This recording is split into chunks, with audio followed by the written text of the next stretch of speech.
Hello everyone, welcome back to yet another political episode. So today, we are going to be talking about news that happened yesterday. I haven't talked about yet. I have addressed it on my channel via community tab, but we're definitely going to have a discussion about it. Now, as you know, Matt Gaetz was the original pick for Trump's Attorney General. However, thanks to narcissistic media and creating lies about, as you know, Matt Gaetz' life, that honestly we have absolutely no evidence in proving. And I mean, there's more evidence on Trump's Secretary of Defense than there was on Matt Gaetz. The reason why they went after Matt Gaetz was because Matt Gaetz is a bulldog. And you know, when they start freaking out everywhere about a pick that Donald Trump made, it's a good pick. It's an absolute perfect pick. But you realize Donald Trump, unfortunately, had to give up Matt Gaetz. And it wasn't Donald Trump. It was ultimately Matt Gaetz that decided himself to pass the coin along. And I do think Matt Gaetz made a great decision. I would have supported Matt Gaetz even if he was the Attorney General. I think it was an admirable pick. And it's disgusting that we have liberal media that go around and they're so narcissistic. Absolutely so narcissistic. They go and they totally just defame. They don't like Matt Gaetz because he's a MAGA candidate. They don't like him and his views on women. So, as long as he does a good job, and it's all this fear-mongering. And then you have Mitch McConnell, who I'm going to tell you guys, he will not be elected in 2026. We are going to stop that. Mitch McConnell, you're going to take your bag and you're going to go straight home. I don't know what this guy's got to do. He most likely will retire, some say. Well, then again, Chuck Grassley was elected in 2022 again for like the millionth time. We don't want to prevent that from happening. Chuck Schumer? No, not Chuck Schumer. Pardon me. Mitch McConnell, pack up your bags because you're leaving in 2027. Mark my words. This clown has had so much impact in the United States Senate for years. I mean, ever since I was born, this guy was the majority leader. And I'm being 20 years alive in this world, I look around at people that my age and say, aren't you sick of Mitch McConnell? This guy needs to go. We need him to live, obviously. If he unfortunately dies, then we lose a Senate seat. And the seat goes Democrat. Because Andy Bashir, and I mean, a tragedy is a tragedy. We don't want Mitch McConnell to die at all, regardless if it's politics or not. But the thing is, Mitch McConnell needs to be held accountable. He endorsed Trump. That means nothing. He didn't want Matt Gaetz because Matt Gaetz is an anti-war, anti-establishment war hawk. I would say hawk, a border hawk. Oh, no, that hurt American interests overseas. No. And they go and they throw him under the bus. But a lot of people say, well, Matt Gaetz is a sacrificial lamb. Donald Trump didn't actually pick Matt Gaetz. He picked Matt Gaetz to be the sacrificial lamb. Sorry, Matt. We're going to test things out with the Senate because do we trust the Senate? No, we don't. I mean, it's Republican majority, but they're not necessarily friendly with Trump. We got Mitch McConnell in there. You got Lisa Murkowski. You got Susan Collins. And then you got John Cornyn, and now soon to be John Curtis in the Senate. You got all these rhinos, and add them together, the Democrats got more seats. I'll tell ya, there was a good chance that Mr. Gaetz wouldn't get in anyway, because of how ugly the GOP is in the Senate. And I talked to you about this a week ago, maybe less than a week. I basically laid it out and said, hey, the GOP is not good. It's never been good. And there's been people, from majority of, I would say, 60-70% of Republicans are establishment in the Senate. No surprise, right? Same deal with the House. Because MAGA is a new movement, 2016 and onward.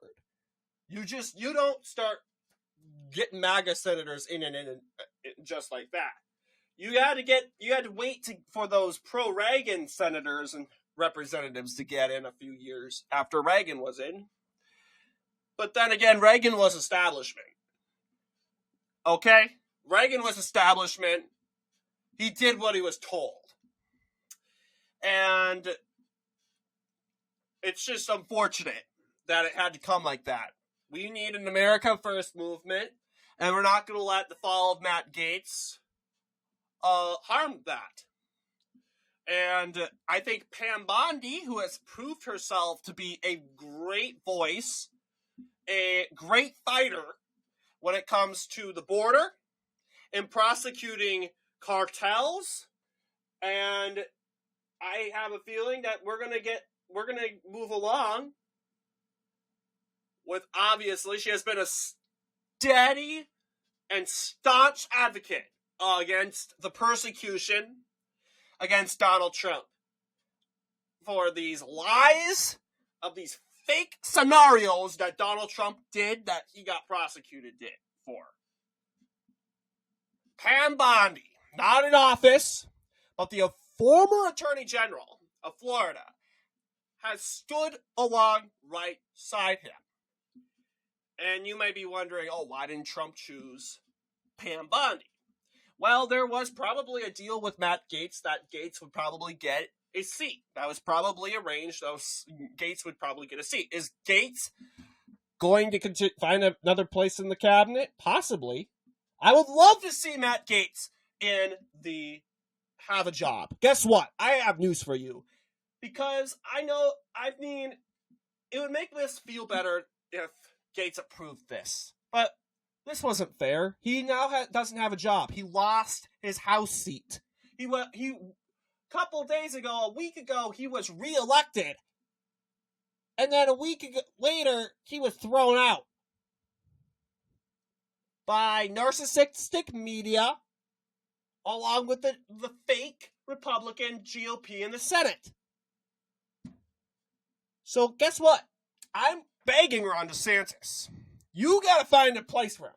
Donald Trump, finds a cabinet seat. I would love that if he found some seat in the cabinet.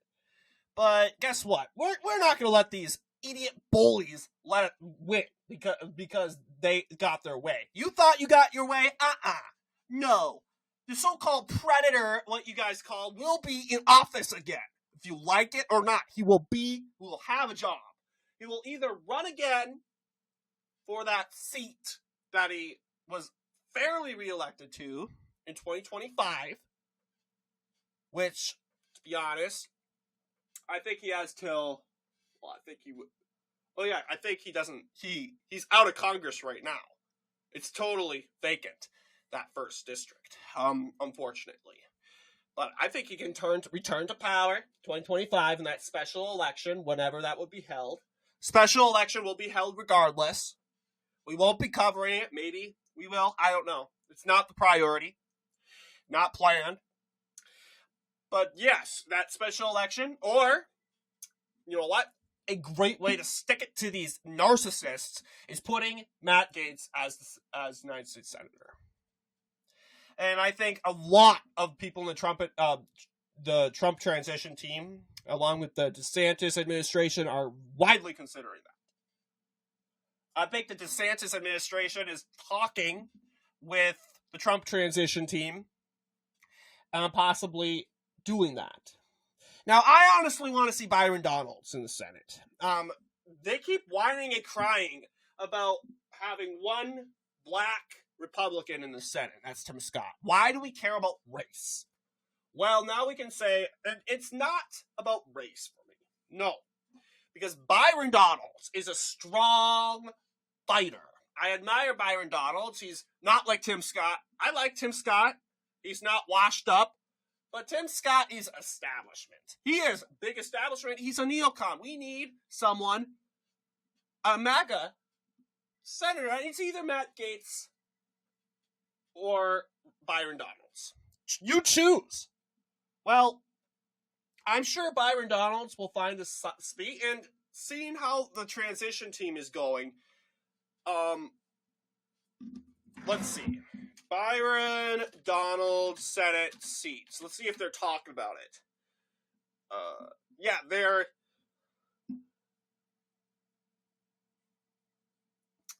let's check news. Donald's not surprised Trump hasn't named him for a position in his administration. Okay. They're going to go... And I've seen a lot of the liberals, they're going, see? Trump hasn't put Byron in there because Trump's a hater towards black African American. No! Guess what? And Byron Donalds is not offended at that. Maybe Donald Trump says, hey, you know what, Byron? You're doing a great job in the Senate. You're doing a great job in the House. And you're probably one of the biggest pro-Trump voices in the House. And we would love to have you as a future leader in the House of Representatives. Maybe the reasoning is, hey, look, the House is as swampy as it is. Removing Byron Donalds from the House could do more harm than good. There's reasoning, and the left wants to play race games. No. But anyway, I would love to see Byron Donalds have that seat. But honestly, it has to be a MAGA candidate. Because if it's an establishment pond, then we're not getting anywhere. We are basically this slow, dull George Bush Republican Party 2.0, which is outdated. We're like an iPhone. You update. And the Senate hasn't updated. And it's slow. But we got Mitch McConnell. He's been in there so long. He needs to get out. It's controversial. A lot of people want him out now. But the risk of that is, hey, look, you get someone even worse. And it's not someone from the GOP. It's a Democrat. Because Andy Bashir throws a Democrat in there. And maybe we'll take it back in the regular election. Absolutely. Maybe it'll be temporarily Democrat. But you're risking bills and laws. Democrats going offensive with woke ideology, and you have that Senate seat. You need that Senate seat. And you kind of count on Mitch McConnell to, as you know, stand up against the woke when it comes to that.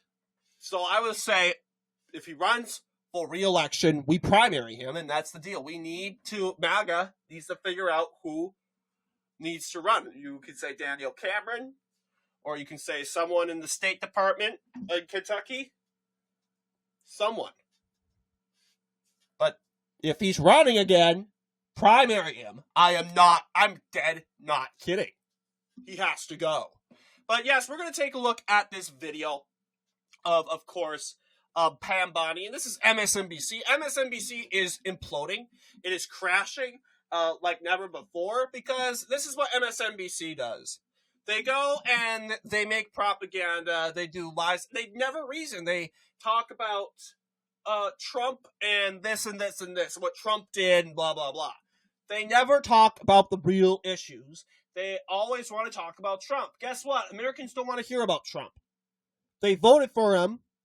They'll vote for him. They'll vote against him. But Trump is not the figure of their life. But in MSNBC, Trump runs the program. Trump is the main headline every day in MSNBC. And we don't talk about things that need to be talked about. Perhaps you talk about your own side, the Democratic Party. The state of the Democratic Party, Bob Casey, who just conceded, by the way. Thanks, Casey. Took you long enough. Talk about him and his election denial, but they can't do that. They really can't do that because they work for Democrats. They work on behalf of Democrats. MSNBC makes it so obvious. CNN, they're more clever. They're more slick. They like to hide it more. And because you got Scott Jennings, who is the conservative on CNN, they hire a conservative. So they're trying to be more moderate. No, because when Scott Jennings makes a point on CNN, the anchor and the centrist host, Abby, whatever her name is, they all jump in on him, even the moderates, even the moderators. No, that's not true. Yeah, it's just everyone versus Scott Jennings. But yes, it's an act on CNN. MSNBC doesn't act. They just totally do not put on a disguise. They are just saying blatantly to your face, we hate Donald Trump. You need to hate Donald Trump too. And that's un-American. And MSNBC is too deranged to know it. So we're going to go ahead and watch this video because they got what they wanted. They got scary Matt Gaetz out. And they should be celebrating, but no, they're not. They're mad that they got another America First candidate in there. And guess what? I don't want to hate to say it. I love to say it. Guess what? She is staying there. And she is not withdrawing. If Mitch McConnell and his pawns want to have a fight and want anything to say about it, let's bring the fight to them. Mitch McConnell, this isn't your GOP anymore. It's time for you to pack up and go home. You're like 86 or 80-something. You're as old as Joe Biden. Go home. Go home and go to the retirement home in Jefferson's in Louisville, Kentucky. Go. Get out. And the real conversation is, guess what? You can either retire peacefully or we can primary you out. Because guess what? GOP, if the GOP is smart, we would primary him out. And that's exactly what we're trying to do. So let's go ahead and watch. Real work that anyone would do at any leadership level at DOJ, let alone the top post of Attorney General of the United States. The contrast to Ms. Bondi is she does have that kind of experience, much more traditional than what you would see in a top DOJ post, because she was the top law enforcement official in the state of Florida, and she has over 15 years experience in that role and other roles as a prosecutor. If you remember Kamala Harris running for president and talking about being a prosecutor at the state level, this is that kind of job. And so in that experience, it is much more of a traditional role, something that the Senate Judiciary Committee and others who vet these kind of nominees would see as a positive, as experience. All right, I completely agree. And quite frankly, my thought is that after Gaetz dropped out, it would be essentially somebody from Trump's. Pause. I don't like to interrupt all the time, but notice, you guys know he's a Trump deranged. He hasn't even said anything controversial yet, but you see he's from Morgan State University professor. That's not a good sign, because today our professors are deranged. They are deranged. They don't care about teaching. They don't care about young adults. They just care about spewing their politics and indoctrinating people. And this is exactly what this guy's going to do. After he's upset about Matt Gaetz, now he's happy, but now he's mad again because another America First. And guess what? I hate to break it to you, but Trump is in office. You think you can get away with this? These liberals at MSNBC are in pure denial. Trump, American people, majority of the American people voted for Donald Trump in November.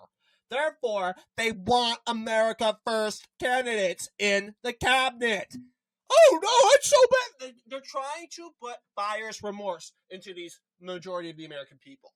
See, this is what you ask. That fascist Matt Gaetz. But you know what?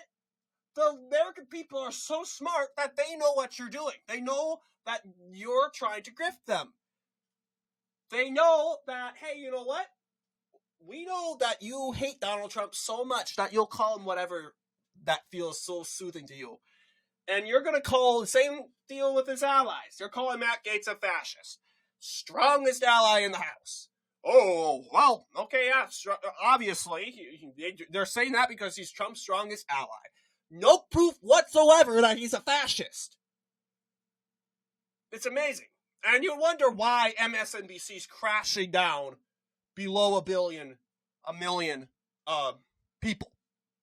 Amazing. Legal team would be like a Jay Sekulow or somebody like that. I assume that's where he would get these people from. Unlike William Barr, even going back to when we were all kids and like Janet Reno, right? Occasionally attorney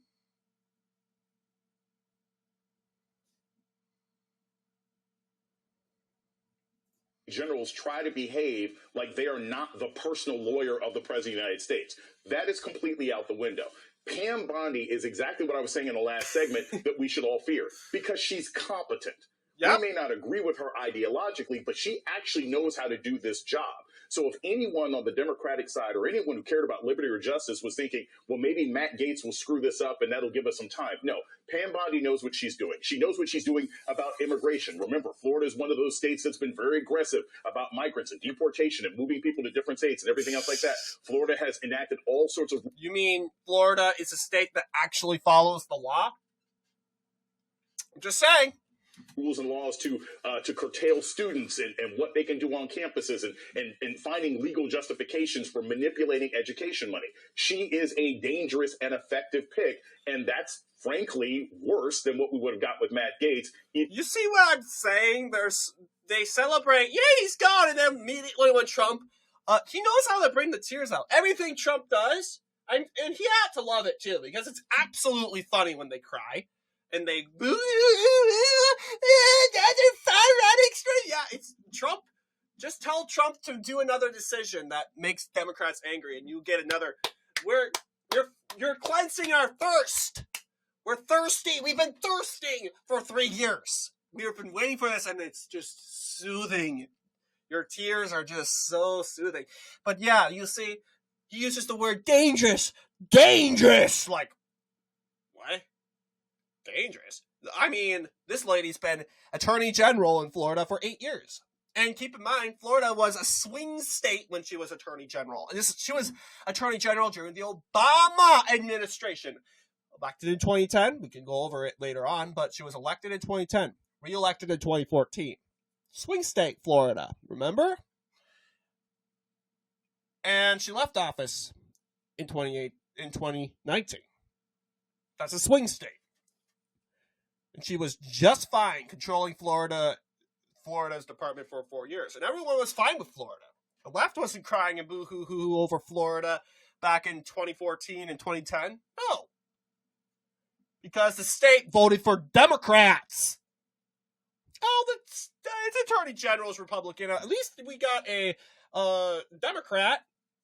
Barack Obama won the state twice. We got that astronaut guy, the guy, Rick Scott beat it in 2018. It was an astronaut. He was big and popular in Florida. He's a Democrat. Sure, the governor's Rick Scott. Obviously, he was the governor during that time. And not to mention, you got Charlie, the Rhino, who then became a Democrat and ran against DeSantis. But just saying, this guy, this is what they do. Is this anything? Are we surprised at all by this? I mean, they're being stupid, and they've been exposing their stupidity for 8 years, and they'll continue to do it while praying that MSNBC collapses. Because part of the thing I'm dreading is a lot of people are looking forward to it. I'm not so much. It's just nerd cringe. It's like a chalkboard. MSNBC boohoo whining and crying for another 3 years. You know what? Yeah, that's part of the con for me, but you know what? I'm just hoping the American people can filter this out. But then again, less than 1 million people are tuning in to MSNBC these days. Horrible compared to what MSNBC brought in on election day, which was 6 million. Respectable, right? Well, all that comes into the wake when Mika Marcinski and Joe Scarborough hop to Mar-a-Lago to kiss the ring of Donald Trump, begging for mercy, prostrating in front of him. We're sorry! Give us mercy! We're sorry! We make amends! And then they are like, and we're all turned off, right? We're turned off. I'm turned. Like, I'm not an audience of the Morning Joe, but people that watch the Morning Joe are like, dude, you called him Hitler. Dude, you said he would rally up people in concentration camps, and now you're kissing his feet? You're a coward. And now they're turning on him. How is that resonating to Morning Joe, aka Joe Scarborough? That's gonna work. It's not. It's the most stupidest thing. And this guy's a politician. He was a U.S. congressman from Matt Gaetz' district. And he goes, you would expect him to be more smart. No, absolutely not, because he's like 60-something and he's declining. Like, yeah, a guy who voted for Kamala Harris, they don't make good decisions, guys. So, especially when you're a male, low testosterone, you probably have low IQ too. With the deplorable moral background that he has. Yeah, and I want to discuss that with a little more depth with both of you, including her record on civil rights, LGBTQ rights, and other issues that are front and center. Who cares? We know we're also big campaign issues this cycle. So we'll come out. But again, and here's Joy Reid, Joyless Greed. She has not been doing well. She's also been losing viewers like crazy because Americans have finally woke up and realized this woman's unhinged. think the fact that the Gates nomination was literally a shot across the bow, so unorthodox, everything looks kind of normal after that. I mean, that's sort of the danger of a nomination like that. It really does have. I just think it's funny that they removed Joe Biden off the ballot and they put Kamala Harris in. That's so unorthodox. Kind of an insight, if you will. Big insight. But go on, lady. Have a normalization effect. In other years, in other administrations, someone like Pam Bondi would have raised a lot of eyebrows, would have raised a lot of questions on Capitol Hill and at the Senate.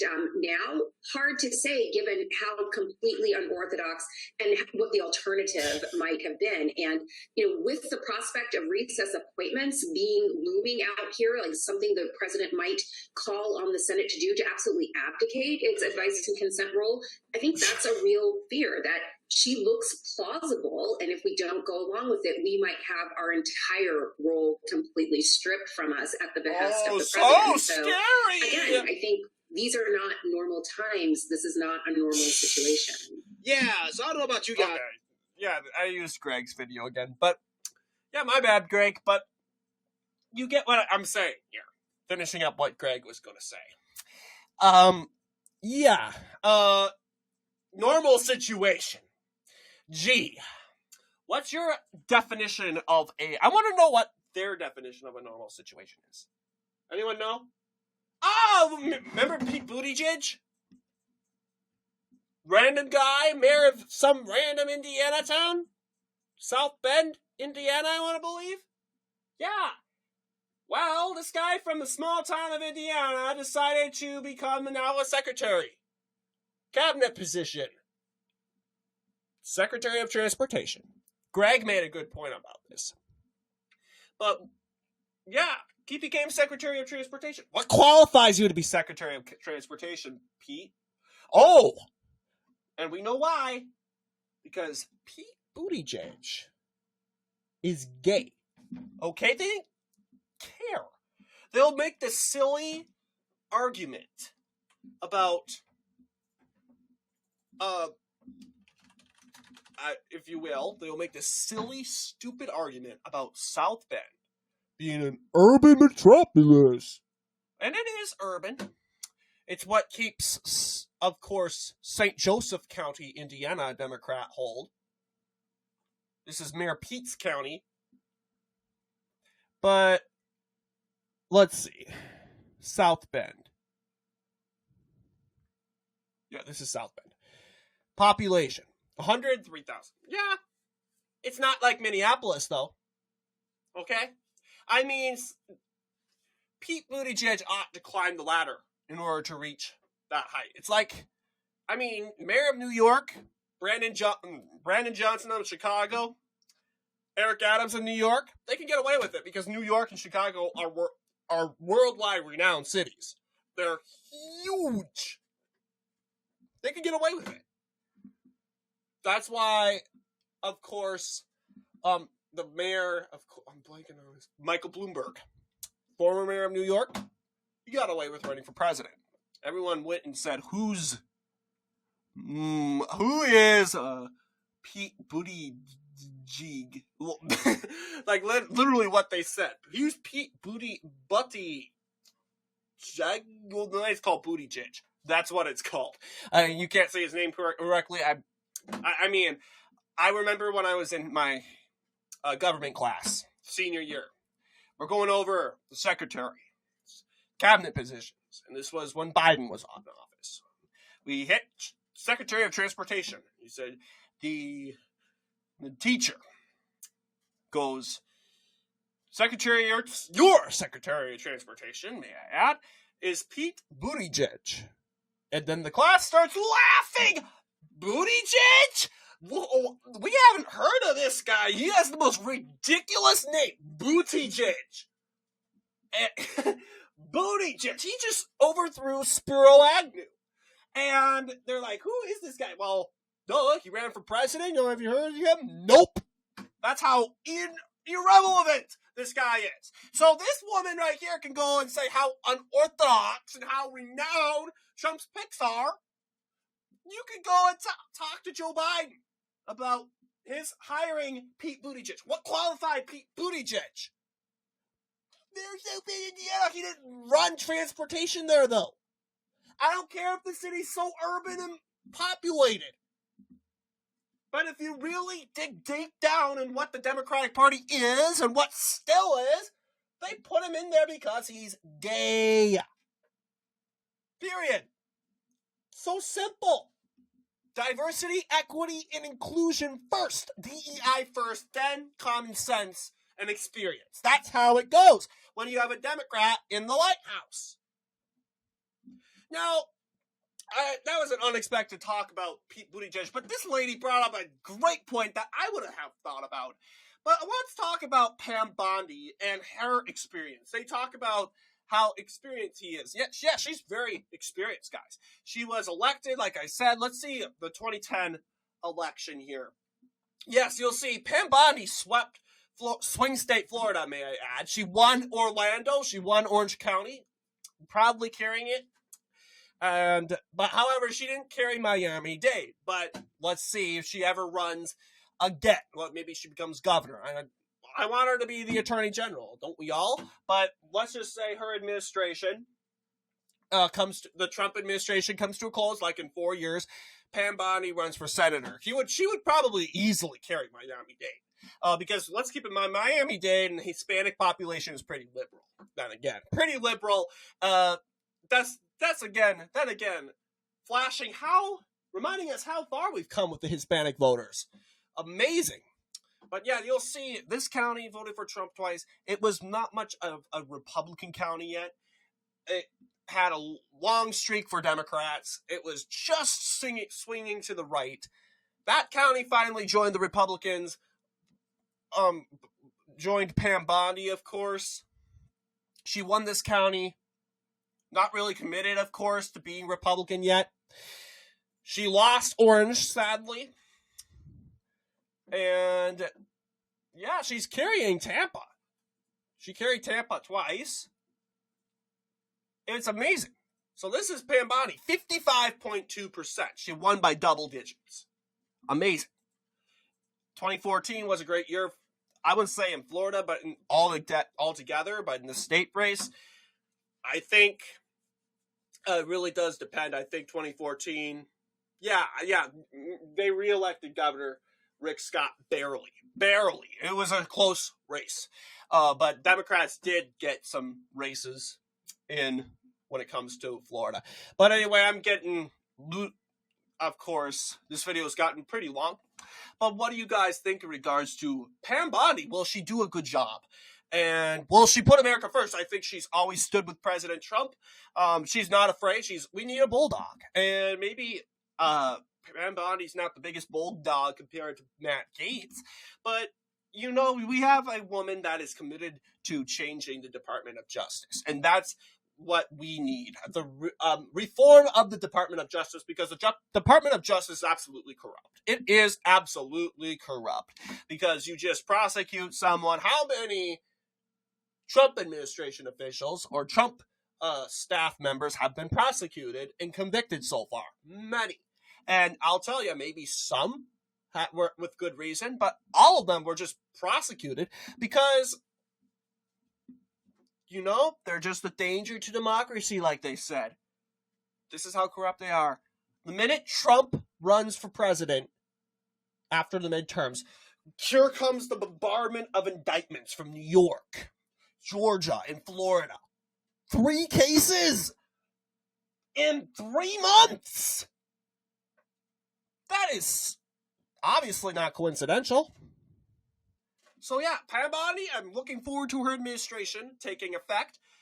So what do you guys think in regards to our video? Let me know down below, and as always, see you all in the next political episode.